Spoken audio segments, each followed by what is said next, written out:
Hi hello नमस्ते. मी मनीषा पुन्हा एकदा आपल्या नवीन ब्लॉगमध्ये तुम्हा सर्वांचं मनापासून स्वागत करते. तर इकडे माऊ लोळत होती, पाहू शकता. आणि इकडे आमची दीदी बसलेली. आमच्या मुलींना ना कॅमेऱ्यासमोर यायला कम्फर्टेबल नाही वाटत, त्यामुळे ते येत नाही. इकडे यश आला होता. यशला मी बोलत होते कसा झाला बड्डे, हसत होता तो आणि काही बोलत नव्हता, लाजत होता. त्याला पण असं कसं तरी वाटत होतं. इकडे लाडू पण होता. हे माझ्या नंदेंची मुलं आहेत. 3 नंदेची 3 मुलं आहेत ही.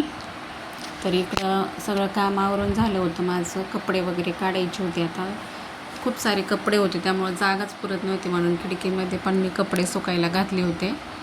तर हे सगळे कपडे काढून घेत होते. 4-5 वाजले असतात, म्हणजे जवळजवळ.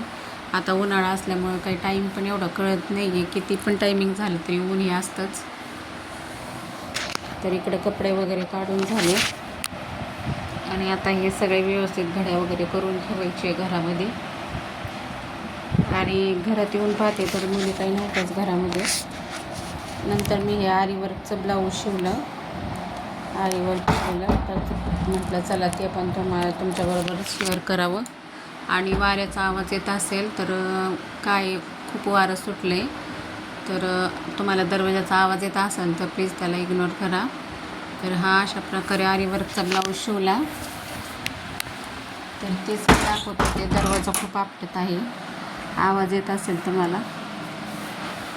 वारं सुटले, पावसाचं वातावरण झालं आहे ना, त्याच्यामुळं वारं सुटले म्हणून दाराचा आवाज येतो आहे. आणि तर आता मी ब्लाऊज वगैरे झाला माझा, आता ते ठेवून देते. तर पाहू शकता इकडं कपडे वगैरे आणून ठेवले, ते तसेच पडलेले आहेत. मुली काही घरामध्ये नाही येत. आणि कपड्यांच्या घड्या वगैरे करायच्या त्या बाहेर गेलेत. तर इकडं पावसाचं वातावरण झालं, पाहू शकता. आणि सकाळी आमच्याकडे इकडे उंटा आलेला. तर सर्व लहान लहान मुले बसलेले. हा दुसऱ्या दिवशीचा व्हिडिओ आहे. तर पाहू शकता आमच्या दारापुढूनच चाललेला.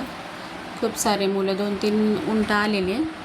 खूप सारे मुलं बसलेले. हे पण म्हणत होते पोरांना बसा, पण पोरं म्हणत होते आम्ही काही लहान आहे का. तिकडे आमच्या मामांचं चाललेलं काहीतरी. आणि इकडे 2 उंट गेलेले आणि इकडे 2 उंट गेलेले. तर ही आमची अशी गल्ली आहे. तर पाहू शकता इकडं त्या आमच्या बाजूच्या मुली म्हणत होत्या वहिनी तुम्ही पण बसा म्हणून उंटावर. तर मी पण बोलत होते, चेष्टा मस्करी चालूच होती आमची. आणि ते शेजारच्या बाळांना उतरवलं. खूप छोटे छोटे मुलं बसवले होते त्यांनी.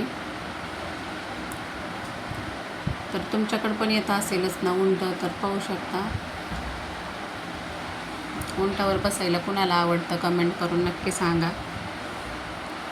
तर हा माझा छोटासा ब्लॉग तुम्हाला कसा वाटला हे कमेंट करून नक्की सांगा. व्हिडिओ आवडल्यास लाईक, शेअर, सबस्क्राईब करा. आणि मी पण इकडे चपात्या सोडून उभी राहिलेली बाहेर. नंतर ते मला म्हणत होते तुला बसायचं आहे का, मी नको बोलले. आणि इकडं पाहू शकता सर्वजण बसलेले. तर चला सर्वांना बाय.